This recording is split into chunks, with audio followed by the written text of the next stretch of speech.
We are starting this ride as we are leaving the Pine Tree Lodge, which is located on the Taylor Bayou.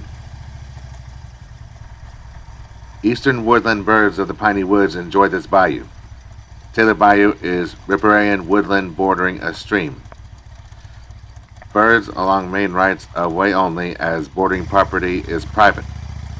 Rice fields flooded in spring attract numerous shorebirds. Take Texas 73 west to Jap Road. Travel north on Jap Road to the South Fork of Taylor Bayou.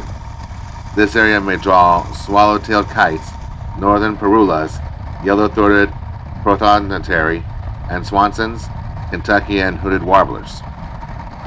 Go north on Jap Road to the North Fork of Taylor Bayou, then continue north to Patterson Road. Go west on Patterson Road to Cragen Road, and continue west back to the North Fork of Taylor Bayou. That information was provided by visitportarthurtx.com.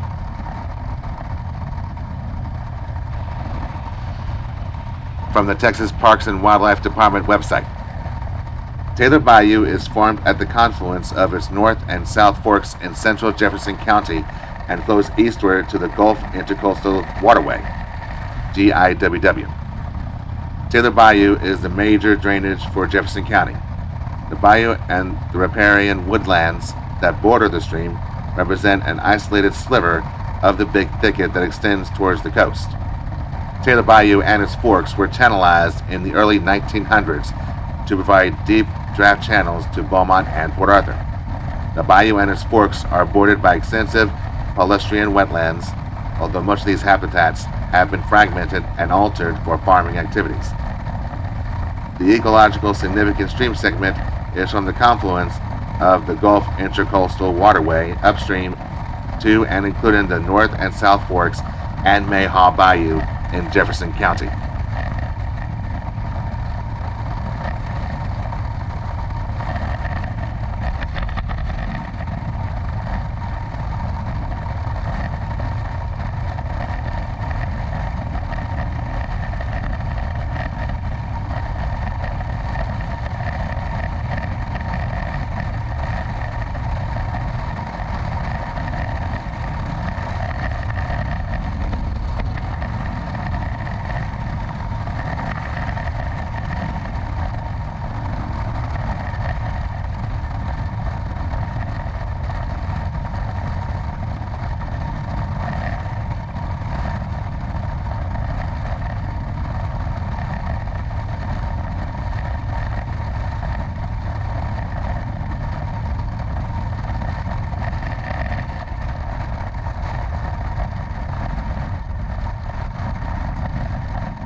Let's read more about the early history of Winnie, Texas, as provided by the Winnie Area Chamber of Commerce on winnietexas.com.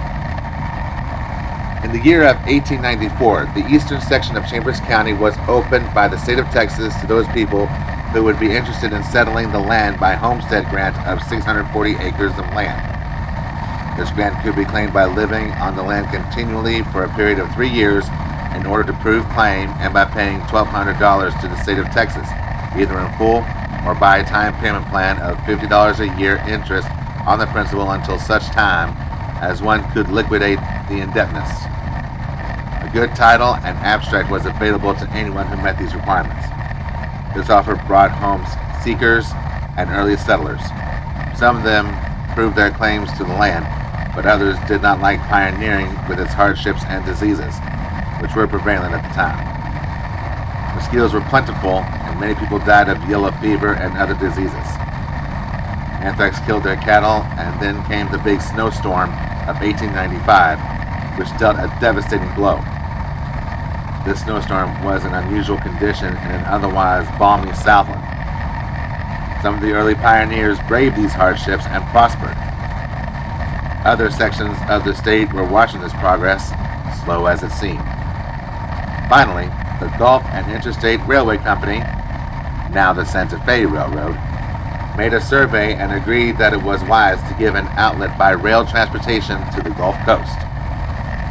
Fox Winnie was sent as an engineer by the railroad company to review the prospect of such a venture and found it desirable. In the 1895s, the surveys were made and the town of Winnie was established on the railroad and named in honor of the engineer who built the railroad to the area. The railroad was completed to Port Bolivar. A train served the town of Winnie each day. Wages paid the common laborers were 50 cents per day, and they carried their own lunches. Some of the more prominent men were common laborers, as money was difficult to earn in those days. Fox Winnie and Mr. Featherstone of Galveston were the men responsible for getting the railroad project started. Plans to build the railroad straight to Kansas City, Missouri were altered when construction halted 1 mile north of Winnie. Later, it was completed into Beaumont, Texas, hence the curve in the railroad. The train brought the mail, which heretofore was delivered by horseback. The first postmaster in Winnie was a man by the name of Guess. The present railroad station was built in 1905, the same year that the town site was laid out.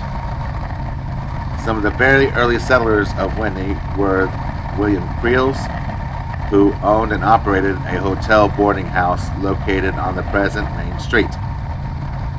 Bill Finke was an early settler who lived on the Campbell Place, half-mile north of the depot. The Reverend Thomas Ward White of Beaumont located in Winnie with his wife, son, and daughter-in-law. Dr. and Mrs. W. W. Cunningham of Beaumont built the house for them and is now occupied by the John L. Ogden family. Reverend White and his son specialized in the lumber business, featuring the sale of long-leaf pine to the area settlers. Reverend White, a Presbyterian, died and was buried in the Old Winnie Cemetery north of Highway 124. Later, his remains were moved to Beaumont. Mr. Peel was the first man to die in Winnie and was buried in the same cemetery. The first white child born in Winnie was Carl Daughtry. The first school was held in a one-room building in the center of town. The school was later moved across the street upstairs in the hardware store owned by L.G. Odgen and Sons. Early settlers had church services in the homes until the school buildings were available. Mrs. Dunshee was a good Christian leader, a Methodist, and was the Reverend T.W. White. Sunday services and prayer meetings were held as often as was convenient for the congregation to convene. Modes of transportation other than the trains included horse and buggy, surreys, and wagons. The first automobile made its appearance in Winnie in 1909, and the first airplane in 1919. Things progressed quite well, and the Farmers Canal, now Devers Canal, was built and a good trade area was open. For food, rice was plentiful. The first rice crop was grown in 1900. The crop was then known as Providence rice as no irrigation was available. The canal was partly closed in 1901 and served many acres with irrigation water. The 1900 Gulf hurricane did a vast amount of damage to the crop and cattle in the area, and the high tides and water washed out the new railroad as far north from the Gulf as Seabreeze. The railroad was rebuilt within 2 weeks. Winnie flourished for a while, then it seemed that people went away to other nearby towns and north to Illinois, Wisconsin, Michigan, Indiana, Missouri, and Nebraska. Theodore F. Cockland Company came into town. They brought interested parties from Minnesota, Michigan, Indiana, Wisconsin, Illinois, and Ohio. Homes, grocery stores, hardware stores, implement stores, and garages were built to serve the public. 2 blacksmith shops were opened. Pecan groves were planted, vegetables grown, and a real market was open for business. Figs were introduced, and 2 fig processing plants were in operation. These plants used the figs of very fine quality and shipped them to the eastern markets. Severe freezing for several winters reduced this fine crop to failure. A hotel was built to care for the tourist trade in season and was always under the management of Mrs. J. Linda Evans and her son from Minneapolis, Minnesota. The late W. Linda Evans succeeded her in the hotel operation until that business was sold. Winnie had some reverses, such as the 1915 hurricane that destroyed the old community church and wrecked other buildings. Rice was a total loss, and again the area flourished only to be hurt by the drought of 1917. In 1918 and 1919, rains again refreshed the land and the crops were good.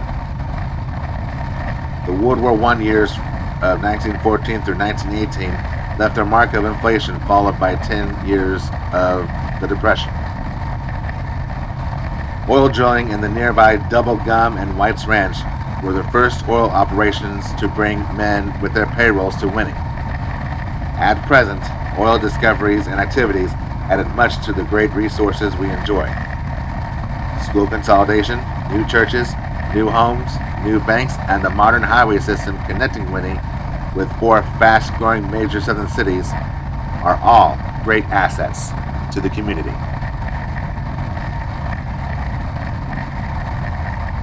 As we continue to blaze west on Highway 73 towards the small town of Winnie, Texas, let's see what the Texas State Historical Association has to say about the town of Winnie, Texas. Winnie, at the junction of State Highway 124 and Interstate Highway 10, 25 miles southwest of Beaumont in eastern Chambers County, was named for Fox Winnie, a contractor on the Gulf and Interstate Railway. The town plat was filed in 1895 by E. D.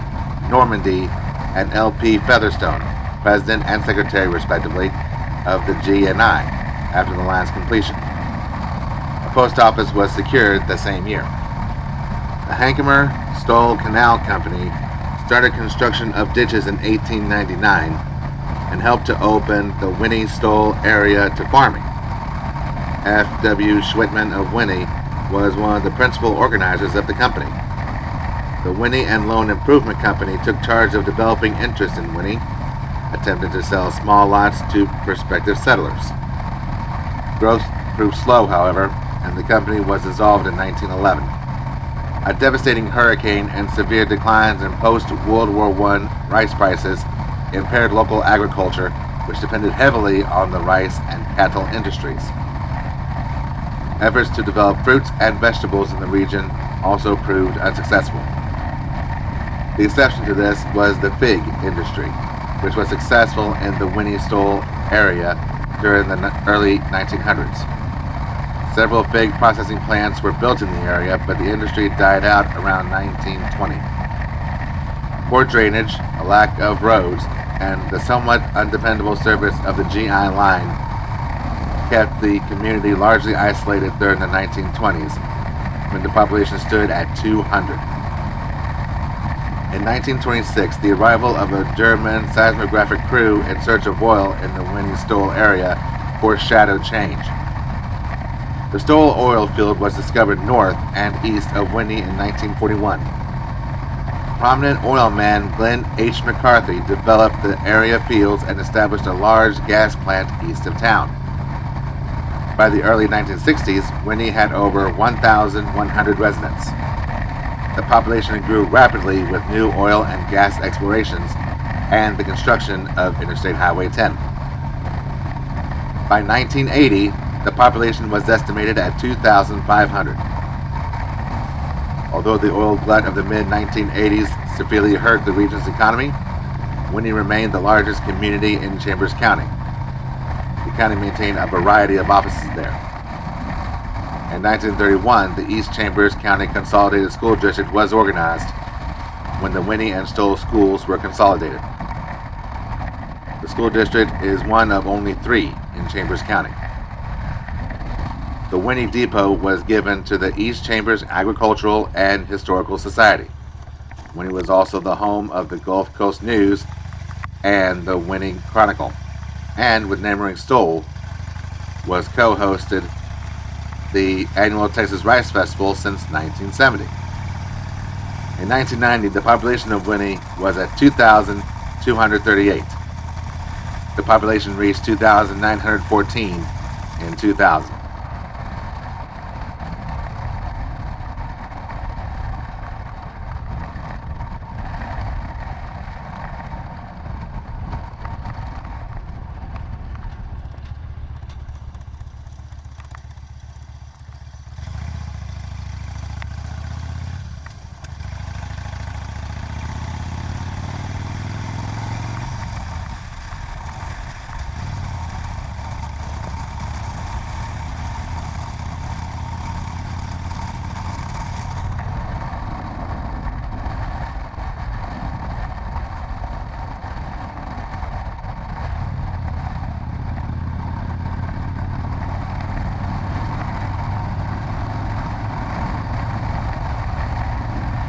Here is a quick, fast fact about Interstate 10 in the state of Texas.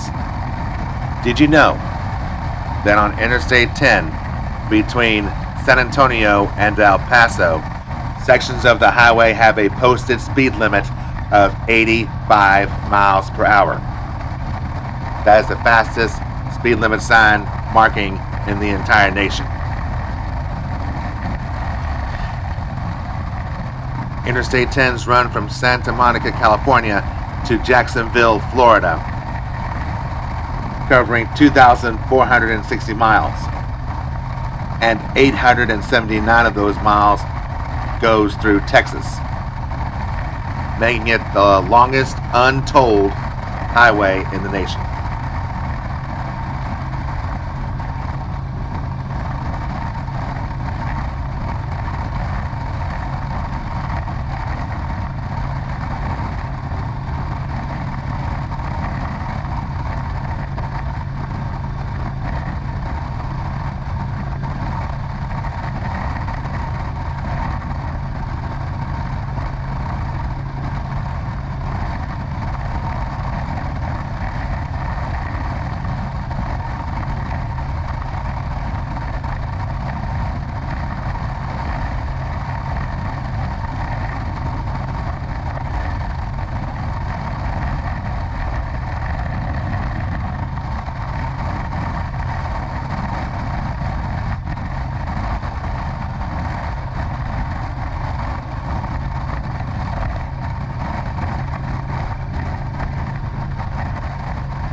I am now exiting Interstate 10 and going on to FM 365.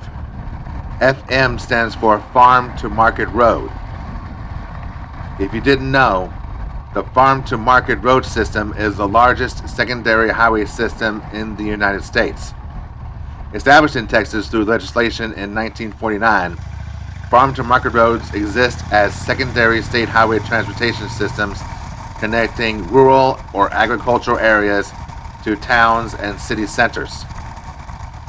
While the creation of the FM system was built through this legislation, its original roots date back to 1937 in Rusk County during the Great Depression, and a longing to build west.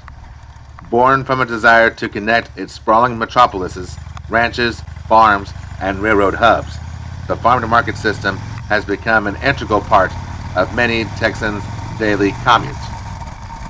That information was provided by GalvestonCountyTX.gov.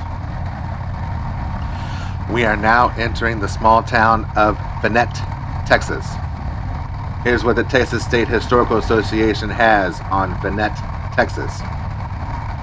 Finette is at the junction of State Highway 124 and Farm to Market Road 365, 15 miles southwest of Beaumont in western Jefferson County. It was named after B.J. Finette, an early landowner. The nucleus of the community was formed when Finette and Joe Dugal opened a general store on the Gulf and Interstate Railway during the mid-1890s. The two men secured a post office in 1899. Extensive irrigation and drainage networks were established to facilitate agricultural efforts in the area. The community served as a center for local rice farmers and ranchers, and the population was estimated to be 75 in 1925. Although Finette lost its post office in 1928, the discovery of the Finette oil field to the south in 1927 and the Gilbert Ranch oil field to the northwest in 1958 diversified the local economy. Nonetheless, the community's population has remained small, and the Finette Independent School District was consolidated with the Hampshire District in 1961. Approximately 100 residents lived at Finette during the mid-1980s. In 2000, Finette's population was reported at 105, but locals estimated it to be considerably higher.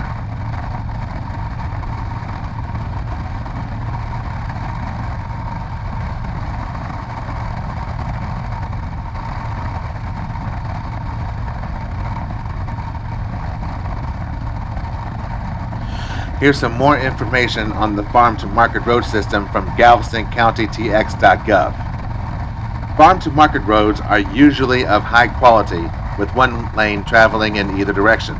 Some FMs have built out their lane numbers, transitioning into what some consider freeways. These roads are maintained and paved with varying speed limits ranging up to 75 miles per hour. No Farm to Market road number is used anywhere else within the state to designate another FM to ensure precision when traveling and designing logistical routes.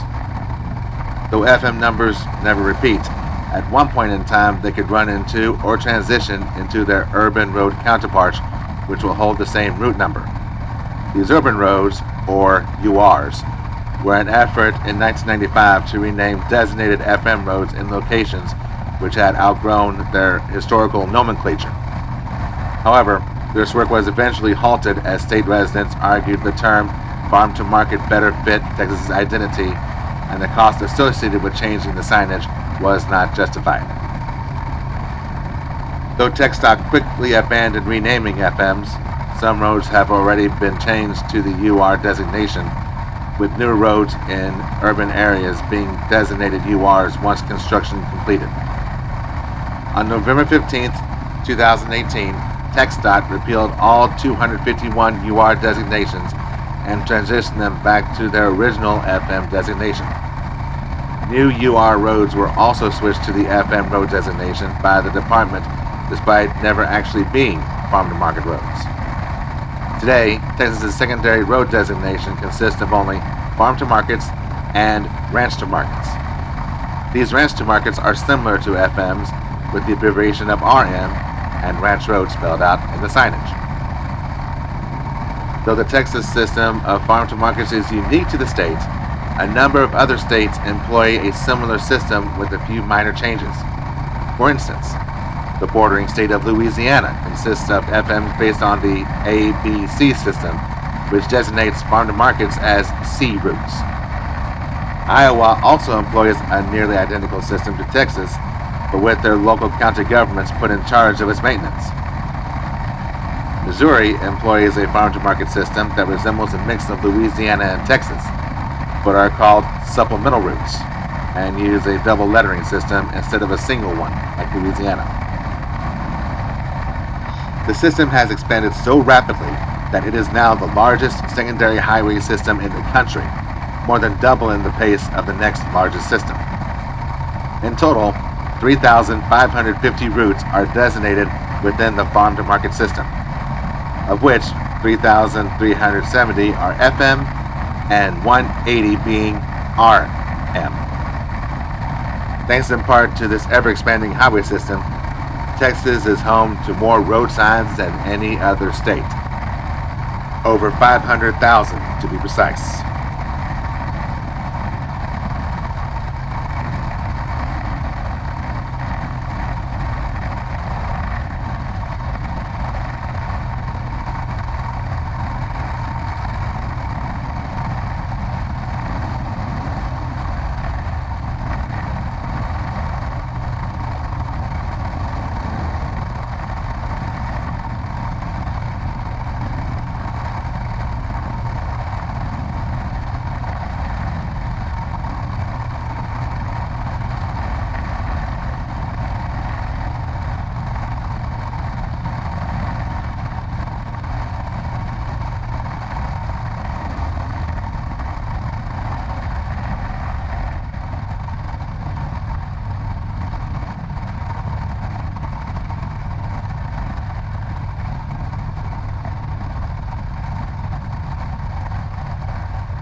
Some people have asked me ever since I've started writing, what do I get out of it? Like, what is the ultimate goal of me riding my motorcycle? Well, first off, I find it one of the greatest thrills I have ever had the pleasure of experiencing. When you're on two wheels blazing down the highway at 75 miles per hour, you can't help but feel a little, what's the word for it? Amazed. It truly is amazing. And to feel that rumbling engine as well as you're blazing down the highway, it is surreal, honestly. It's really surreal. Plus, when I'm actually on the highway, I actually do find that it's also very stress relieving. When you have the wind going through your hair and your ears and everything, you actually do find yourself, digging within your own very soul to see if you can answer your own questions.